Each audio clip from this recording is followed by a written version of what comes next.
As with all this software, the applications you have today, a certain tension, if you want, or at least that's my perception. On the one hand, it's good to have this as a tool that helps you, that makes things easier. At the same time, there is so much that in the extreme, if you use all of them, everything looks like the same, because everybody uses the same helps and tools and formats. So try to combine it, try as well to use it, but at the same time not to allow it to dominate, but to use it as a tool to express yourself. What you are doing, how you want to do it. Observing the basic rules, but not necessarily everything that the computer tells you to do. There's one thing that was relevant in several essays. That's what is called caption. And it's here under references. You have this insert caption. Don't know why it doesn't show up now. It showed before. There was a little picture showing what it is about. And what it is about, if you have a table, if you have a graph, if you have any kind of graphical element, you basically want to give it a subtitle or title. Table number 1 is about the development of international trade by China.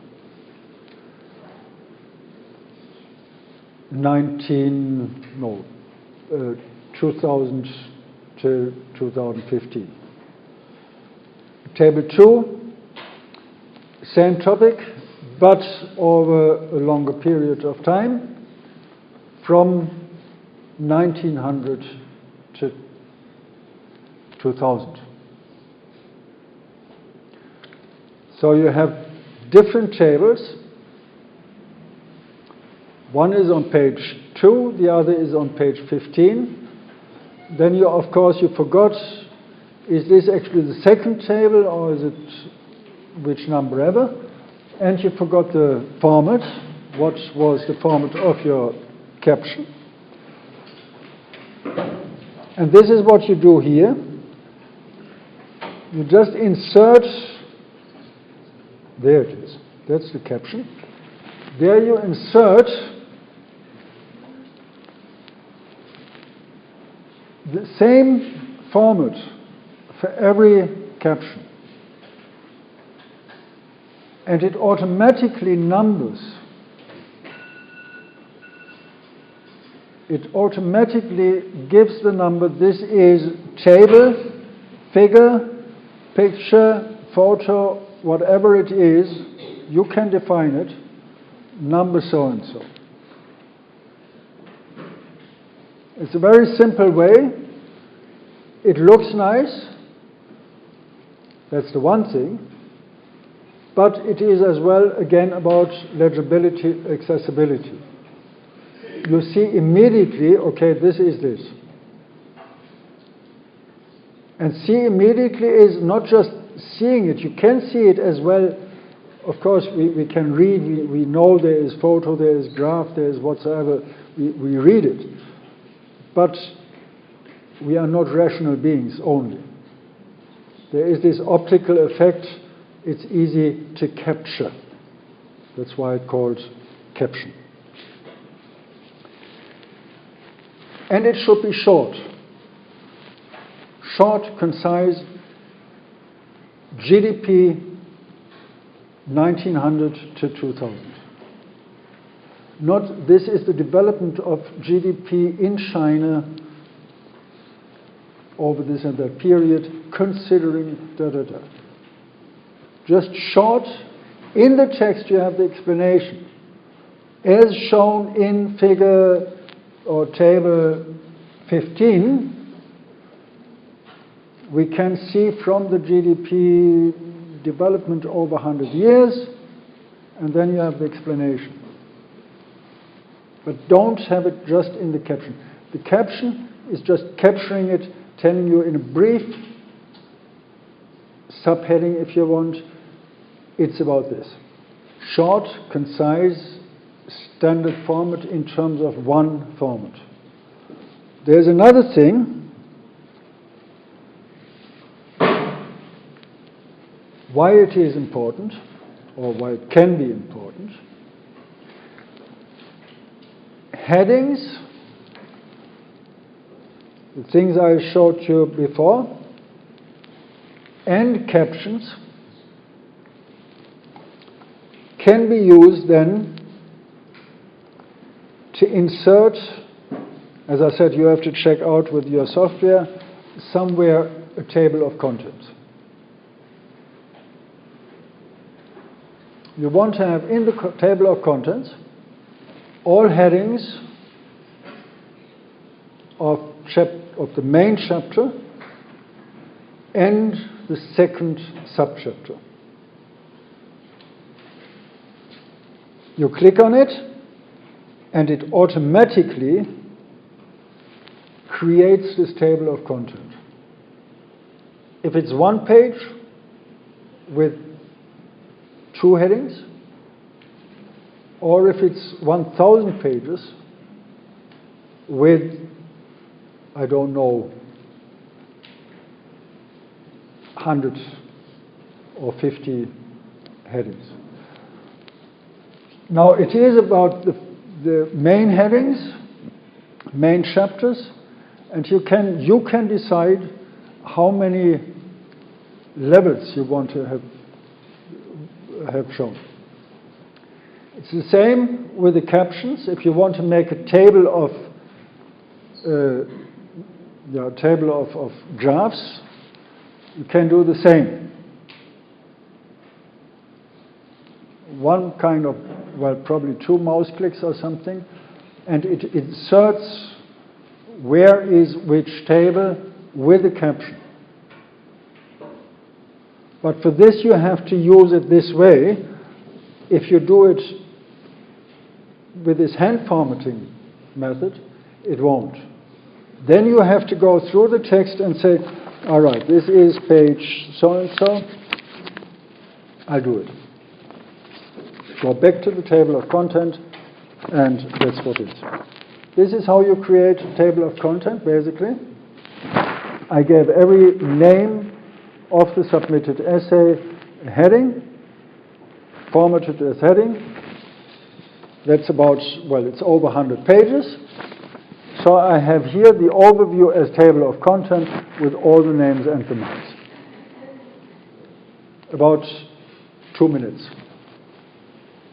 If I would create this by hand, it would probably about 2 hours. If I change something, I have to change both locations. If I change something with this way, I just click upgrade or update, and it does it for me. So it's a very simple way of making life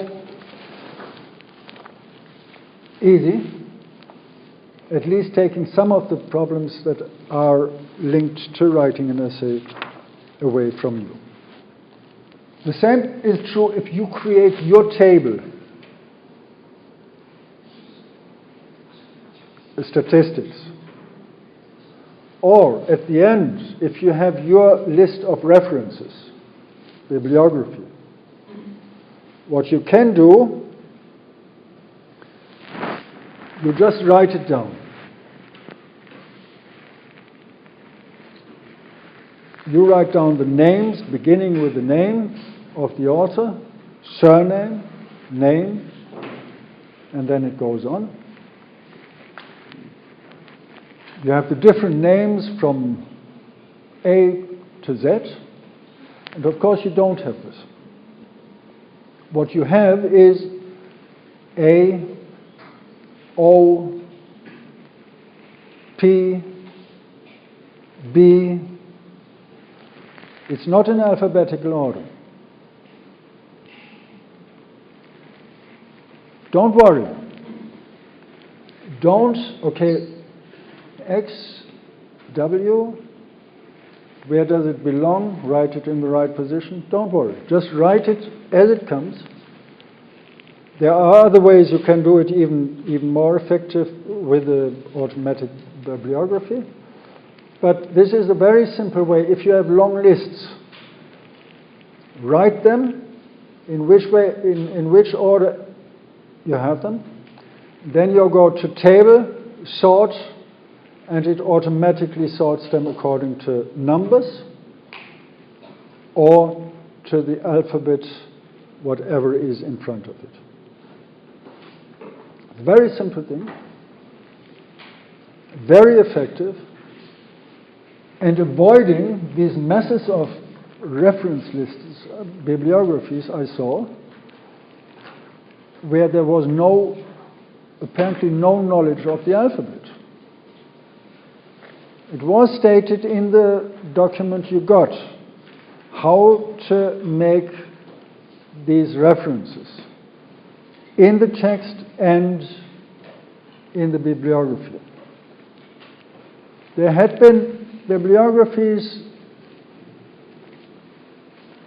I cannot imagine that even translating it from Chinese to English, it makes any sense. It was possibly a little bit of the Chinese alphabet, or whatever it is, mixed with the Latin alphabet. There was no clear order. And of course, if you have a short text, it may be okay-ish. If you have a long text, and you end up on page 57, and there is a reference made to Samuelson, and then you want to know what Samuelson, that seems to be interesting. Which book is it? I want to check it. What is the exact title? And then you go to the list of references, which is 20 pages. There is somewhere Samuelson, but it's not under S. It may be after A. Then you are lucky. But if it's A behind X, you have to look for a long, long time. Alphabetical order makes it easy to find things. Makes it easy as well to find things easy for you. So that's the reason. It's not the reason that whatever I said, a beauty contest or something like this. It's as well with abbreviations. It's again something you have to be a little bit careful. Some abbreviations you don't really have to spell out, i.e., it est, kind of commonly known. But if there is an abbreviation EPE, I don't know what it is.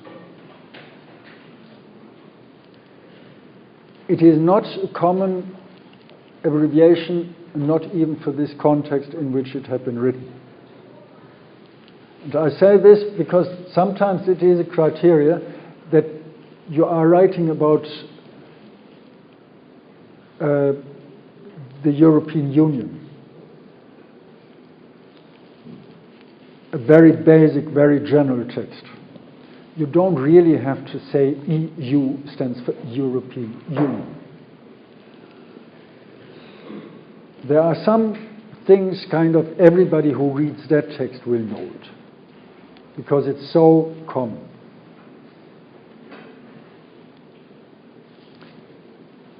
It's always a little bit your own feeling, okay, I can go, I don't have to mention this. But what you usually do is, if you use abbreviations, you have a list of abbreviations, and then you put every abbreviation into it, even the very simple, very common.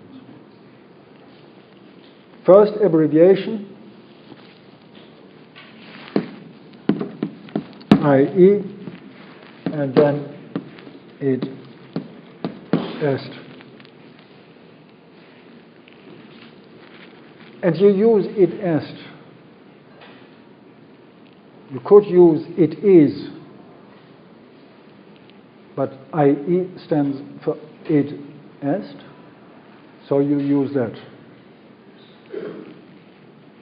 If you use something that is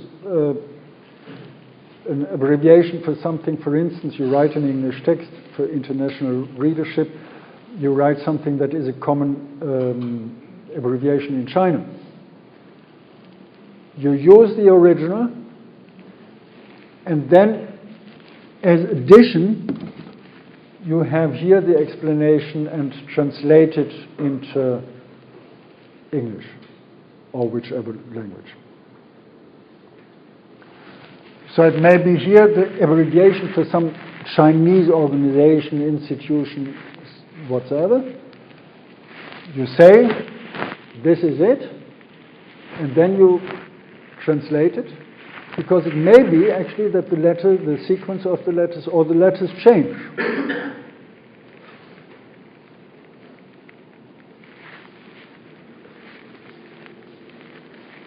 If you have the EU,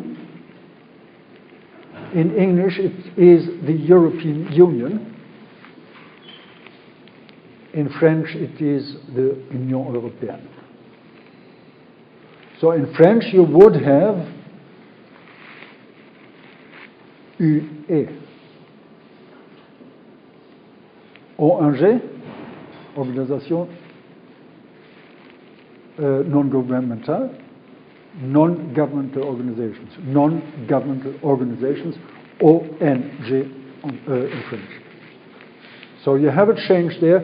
If you come from a French background, if you have something that is very French, very Chinese, whatever, and it says ONG, you don't translate, you use ONG, and then you translate it.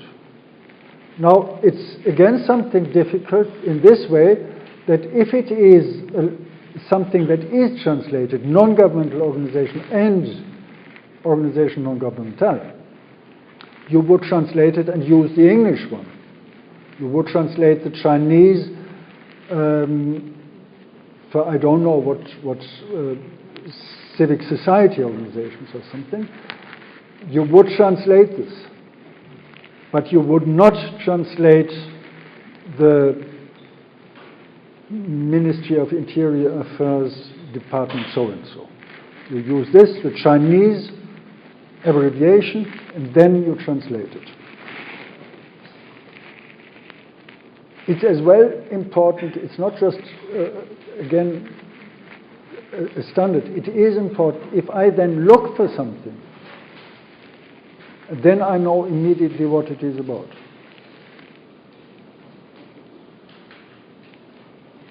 So these are some basic rules. The abstract is usually, coming back to the outline, is usually part 0.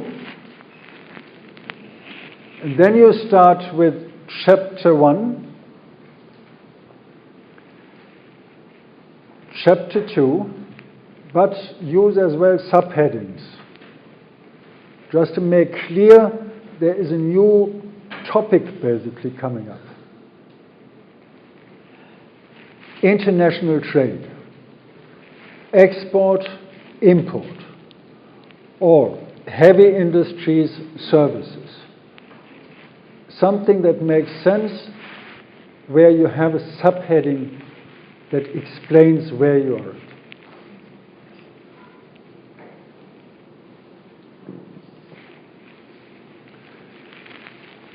So far, a little break there, if you want, in terms of the level of engaging with this, writing of essays. And then we come to another topic that is actually a little bit tricky. Tricky, I say, because there is no clear rule. There's no clear standard.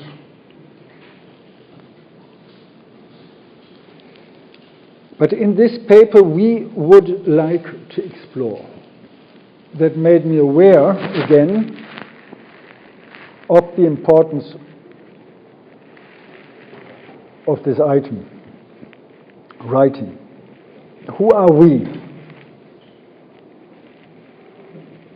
This was an individual submission, so is it the classmates with whom you had been cheating or with whom you had been cooperating and exchanging ideas, or is it,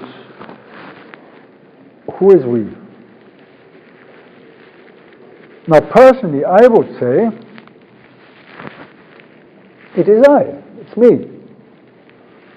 I want to state this and that. In this essay, I am outlining the use of applications, new applications, for the increase of, or for the change of market behavior. That's what I would say, but I don't count. The standard, I saw it recently, I found it annoying, but this is what is demanded. There is nobody. It is an it.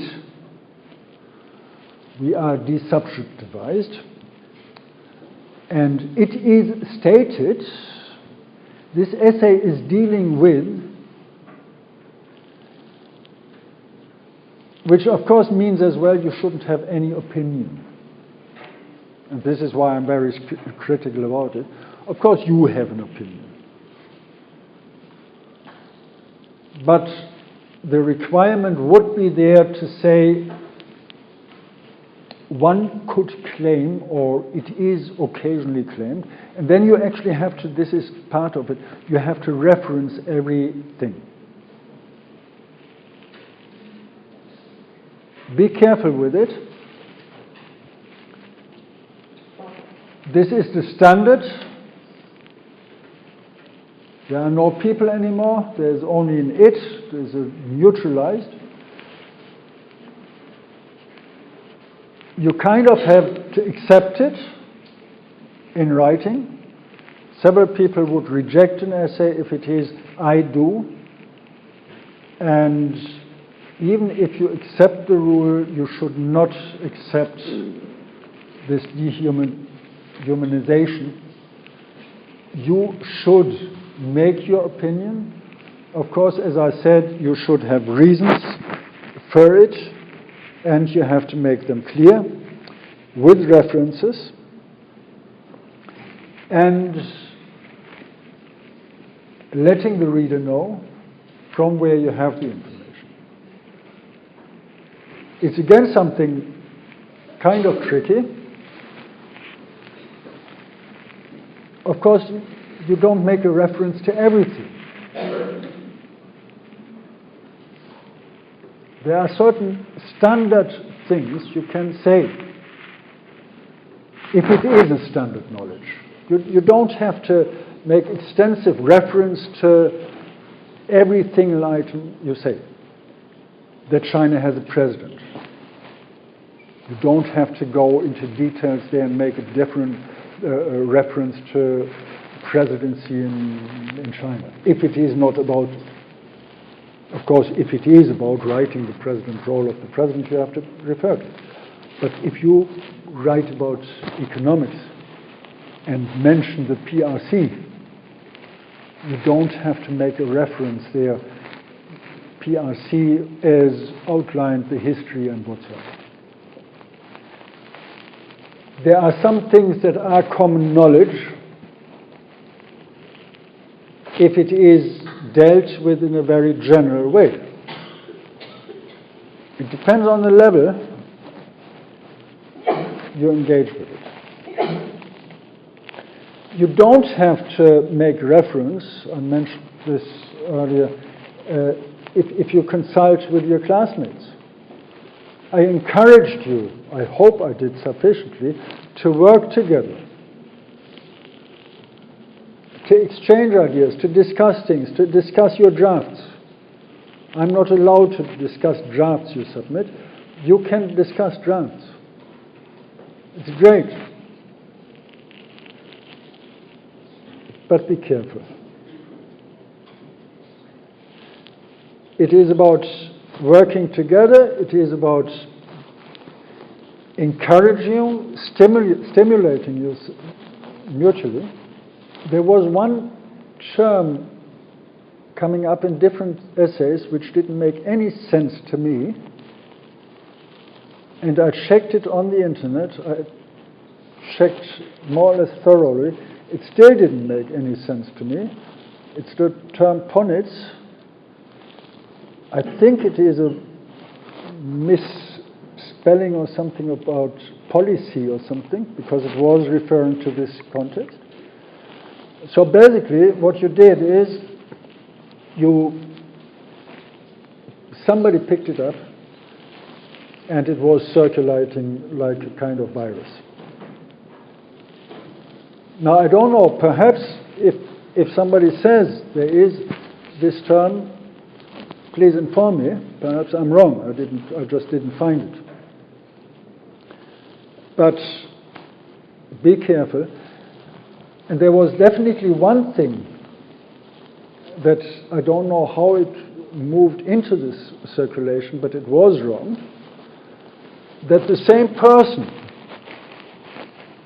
an economist, 1695, this was common. He came up in probably about near to 10 essays with 10 different names. And these had been kind of substantially different names. It was not just a tiny typo, which one could understand because it was a French name, but it was completely different names. So use cooperation to exchange things, then to double check, and use it in a way that you use different sources. Even if you only speak the one or the two languages, there are different sources. There's different sources in Chinese about this person and different sources in English about this person. If somebody speaks French, even better. There's, of course, more French information about it. Use the internet, but be careful. Be careful with the information you get from the internet. And please don't try to fool your lecturers.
there are essays where it's obviously plagiarized,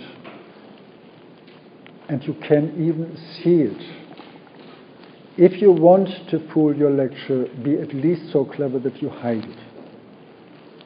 If you copy text into another application, it is in many cases visible, immediately visible.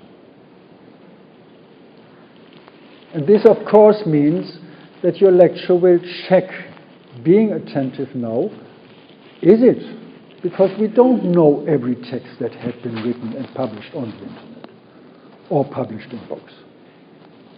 But this makes us aware of, hang on, there could be something. All texts are going through a special software.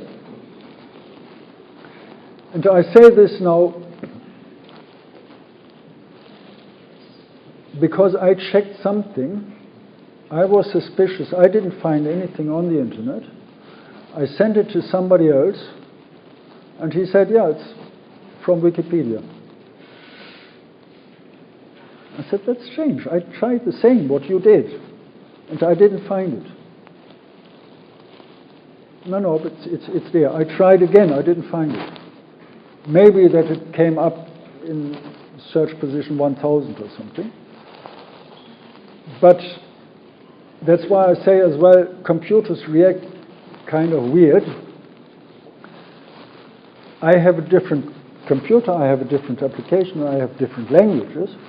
So this was probably the reason that it didn't show up in my computer, but on his computer. So be careful in a positive way as well. Use the computer, don't be used by the computer.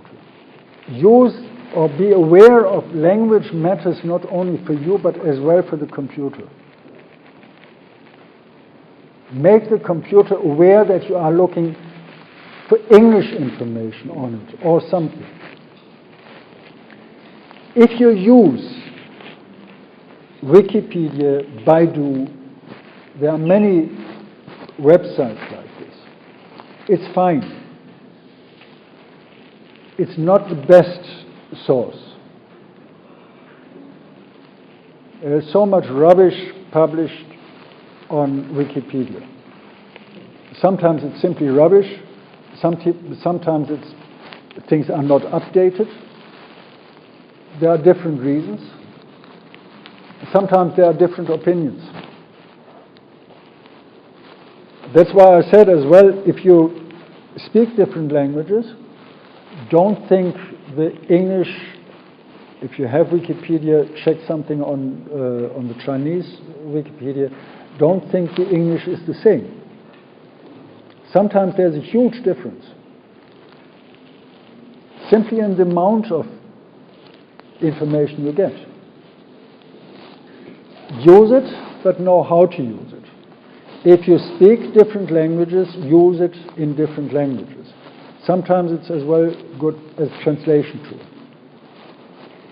If you use something like Baidu dictionaries or something, use them to refer to the original source. It's good. I do it myself kind of permanently. If I want to get a first idea on something I don't have any idea about, I go to Wikipedia, check there, and then I go to the sources, where I can find more information and more valuable information. Because it is not just about information. It is more. It's about discussions, it's about different opinions, it's about different relationships. And in the essays, in writing the essays, in taking some information from a book, from the internet, make as well sure, as I said, it's no problem to take something from the internet. But make sure exactly, to name exactly what it is about. So I find something like this. It's obviously a quote. It did not say in the reference, actually. It says it's quoted from this and that book or source, but it did not say the page number. Be concise in the reference. It is not only the author and year in the text, but it is as well the page number or the chapter if you refer not to a quote but to a main idea. Say it is in chapter so-and-so. Be more or less precise. Sometimes it's just the general idea you get it from I don't know what. But especially if it is a quote, name the edition of the book in the list of reference, name in the text, name, year, and page number. And say where exactly is the beginning of the quote and the end of the quote. Sometimes it's not clear. Sometimes I know there is a quote, but it ends here, and then there's another sentence coming, and then it is the reference. Inverted comma, quote, inverted comma, name of the author, a short version, name of the author, year, and page number. In a case like this, actually, you have a quote in the quote or a reference in the quote, so you should actually say as well, referring to Albron, because it is not his. Or, as many did, quoted in. If you take something from a quote literally from somewhere, quoted in. It is important. I don't know if anybody failed due to it, but possibly some people have been downgraded by not observing some basic rules to such an extent that they would have passed if they would have observed these basic rules.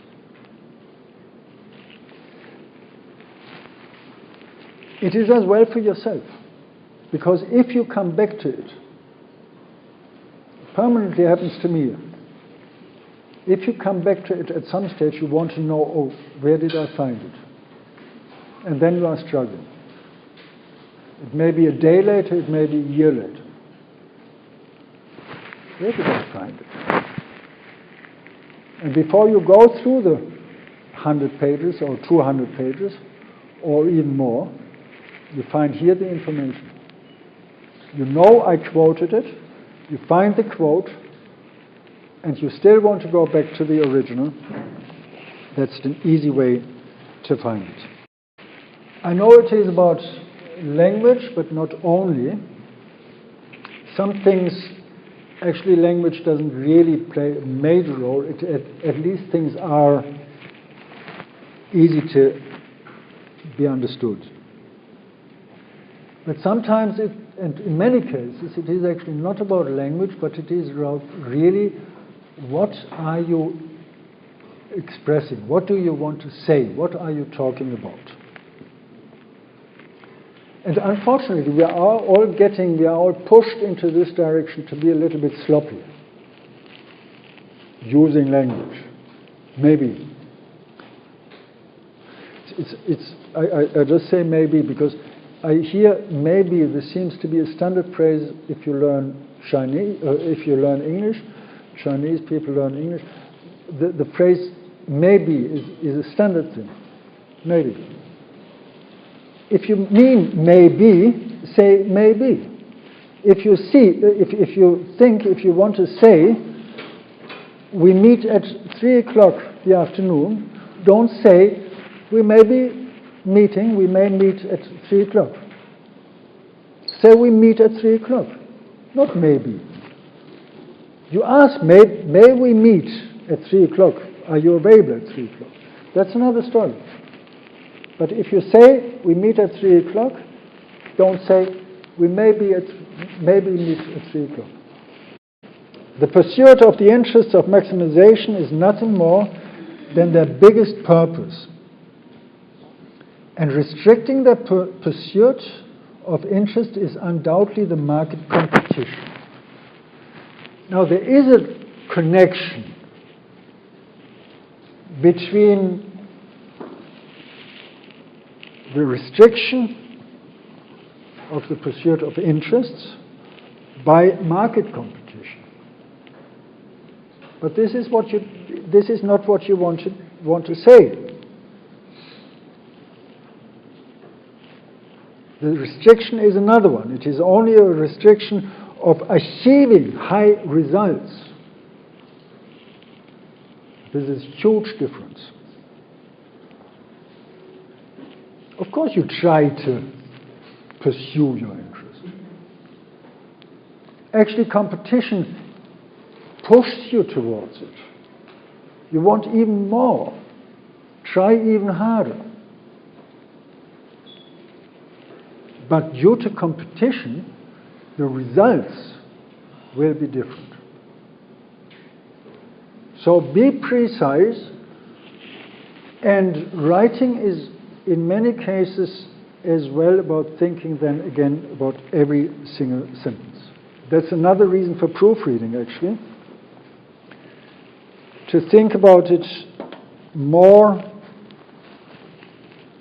in terms of not what you think you express, but what it actually means for the reader.